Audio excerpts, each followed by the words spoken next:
Welcome to the Week 6 edition of Money Talks. I'm Jason Mezrahi from the Sharp app, and we got David Meltzer, the legendary sports executive, here to break down some Week 6 games. And before we break down the games, Dave, I know you spent some time in Las Vegas recently. You spent some time with Darren Waller. What do you think is going to be the fallout from a team that was looking really strong to start this year?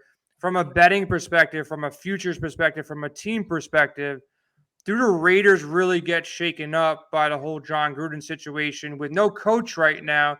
Are they a bettable team? Kind of like, you know what, we're going to go out there and do it ourselves this week against the Broncos. Well, I think if you had a brand new quarterback like a Justin Herbert, you'd be in big trouble, even though Justin seems to play for a different system every single year since his freshman year in college. But Derek Carr, come on now. He's running a lot of that offense himself. Darren Waller has a great head on his shoulder. His mindset is strong. It is less of a distraction than just playing ball in Vegas. That's what I think. I'm not a big fan of the Raiders, but I am respectful of the talent that they have, and I'd be surprised if they don't come out this week and win. Um, and I think that's my best bet right now because I think people are overestimating, the Gruden effect, and I don't think it's that bad, especially the way just quickly, quietly he resigned. So, I'm looking at the Raiders plus 3.5 is my first big bet of this week. Yeah, I like the bounce back spot for them. They're dealing with a lot of turmoil, but sometimes when that pressure comes off them, it's coming off the players at this point. It's more onto the organization. Broncos, they don't really have a great team. They've been better on paper than they actually been on the field. A couple of soft matchups here. So we're taking the Raiders plus 3.5 in a bounce back spot. Now let's move. I feel bad for everybody in London. They got to see the Jets last week, and now they get to see the Dolphins versus Jacksonville. Tua looks like he's coming back, from the injury here. Miami is favored by 3. It looks like Urban Meyer and, these Jags are going to be struggling for the rest of the year. Trevor Lawrence has looked all right. His offense has looked all right, but they're not really a solidified team on both sides of the ball. So do we think that Miami can come out and win this game by more than 3 points? Because this line opened up at 2.5, went up to 3.5. Now it's settled back down at 3. So Miami is the play for me. Can you back this bet with Miami? Yeah, I think at 3.5, you're going the other way. But at 3, you have to take Miami. You have to take Tua coming back. Trevor Lawrence, like I said, I think he's a great college quarterback that will be an average professional quarterback. And he's proving that he'll have good weeks and bad weeks. But Tua is the real deal. Coming back healthy, refreshed. Miami, even though they have to go all the way over there to London, I think they're going to go ahead and a better bet is Miami minus 3. I want to know your bet right now. Who's going to be the better NFL quarterback, Tua or Trevor? Because I don't think Tua is the real deal, man. I don't see it. Maybe because he's a lefty, and I don't. Even though my favorite player growing up was Steve Young, and he was a lefty, is Tua the real deal? Can he really put it together and run an offense that he's throwing the ball for 300 yards? Every game, every other game. Tua, if he stays healthy, would be a much better quarterback than Trevor, but he's not. He's not going to stay healthy. This year, this season, Tua is a much better quarterback than Trevor Lawrence. But Trevor reminds me a little bit of Josh Allen, right? If he continues to have the right mindset, and this kid works at it, unlike Mahomes, who obviously has not had the right mindset on the offseason. He's not the same talent that he was. He's a Crazy, man. great talent, but it takes, as Tom Brady has proven, much more than great talent. It takes a mindset to keep pushing yourself because this is a hyper competitive space with 32 starting quarterbacks. So I think this year, Tua is better. Trevor has more potential and will stay healthier than Tua. So here's a game that I think we're going to be arguing back and forth. I asked John, who's my trusted source, our trusted source, Statsational. He's on the Ravens minus 2.5. I already made a friendly wager with John Jansen from Win Daily last night. We were covering this game. I think the Chargers win this game. I think the Chargers are the better team here. I think Herbert is going to be the better quarterback over the long haul over Lamar Jackson. Lamar Jackson pulled a rabbit out of what winning that game, the other night. But The Ravens -2.5 against your Chargers. Chargers got so many weapons on offense. Herbert, we keep on saying it week to week. This guy is going to be great if he stays healthy and consistent the way he's been playing. I like the Chargers here. John likes the Ravens. Where you're at, you're going to be the guy in the middle. I think you're going to lead with your hometown team, but you might surprise me. So who do you like here? I would tell you if I didn't watch the Ravens every week, if I wasn't at the Lions game, and I haven't watched the Chargers every week, Chargers are a better team. They have a better defense than anyone that the Ravens have played yet, and I think they have as good as an offense if Justin Herbert keep playing the way that he is as anyone.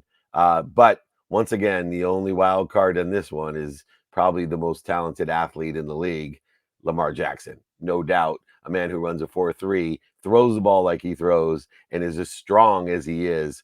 You can't count them out. But as a betting man, Chargers all the way. Take the points. The Chargers are the better team. Yeah, I like the Chargers here too. I think the Ravens just keep on sneaking by, and they're winning games. I love Harbaugh.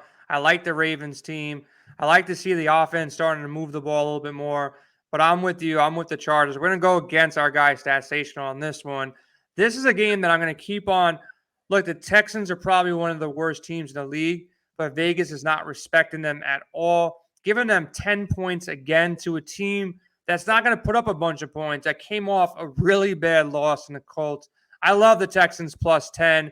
Are you with me on the Texans? Or I think Carson Wentz bounces back after, the field goal kicker, everything else that went wrong for Indianapolis.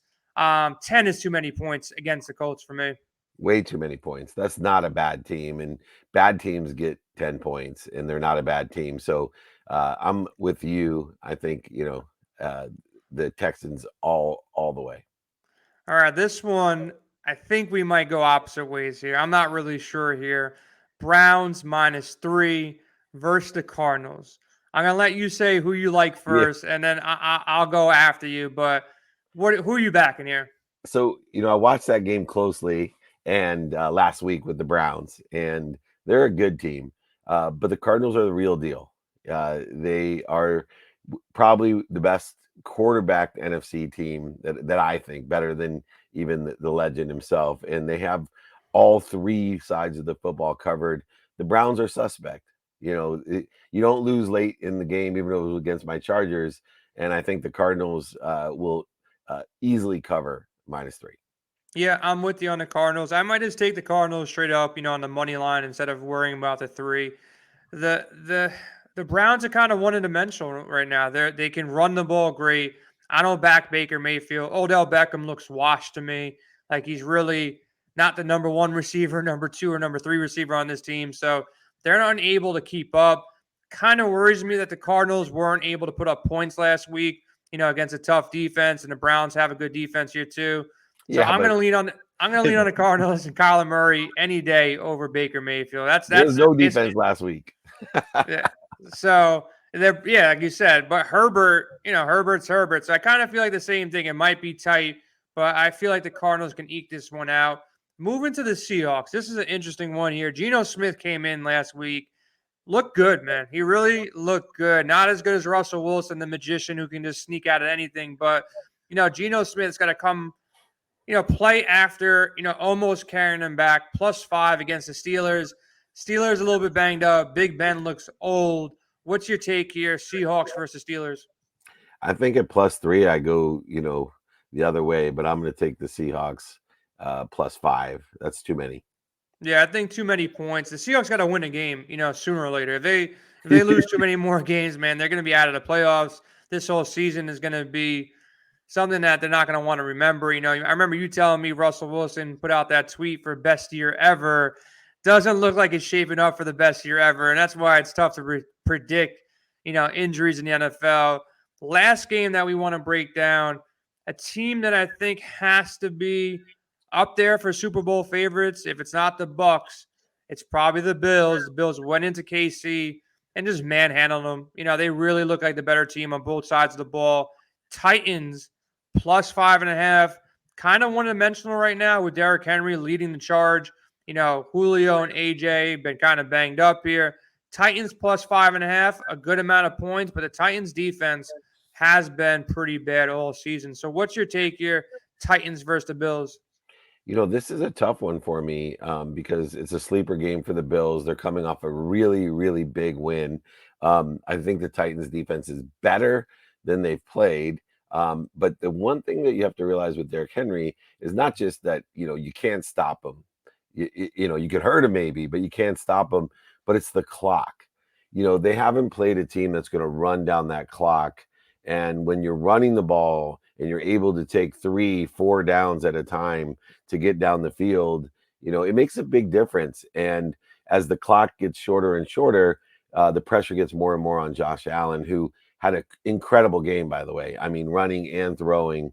But I just have this feeling this is a sleeper. And it's those weeks where you start thinking, oh, yeah, Bills are the best team in the AFC. The Chargers are the second best team or whatever. And then all of a sudden they lay an egg.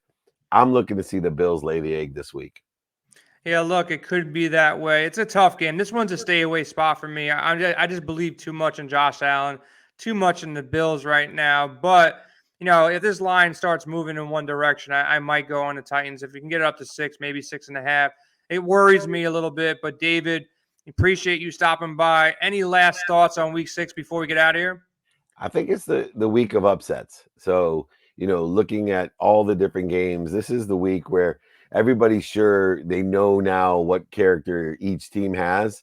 And it always is within, week 6, 7, and 8 that all of a sudden somebody makes a turn and it's like you count them out and boom, somebody lays an egg. All of a sudden somebody gets hurt and you see someone run off 7, 8 games and they end up going into the playoffs like Tampa did last year, with some great momentum. The team melds together. And I think this is the week that you see a lot of upsets. So keep your eye on a lot of the sleepers and a lot of teams that haven't played well, all of a sudden upsetting the teams that you think are going to win the Super Bowl. That's a great call because I remember, the Bucks and Brady, the 4th down play and all that kind of good stuff, and everybody's making fun of this dude. And next thing you know, he's winning a Super Bowl, and then even last week, putting up all that yardage, all those touchdowns. Don't sleep on Brady. Don't sleep on the Bucks, and you can't sleep on teams after 5 weeks like the Kansas City Chiefs. As bad as they've looked, the way they've been losing, they still got so much talent. They got a great coaching staff, one of the best quarterbacks in the league. So, take it with a grain of salt.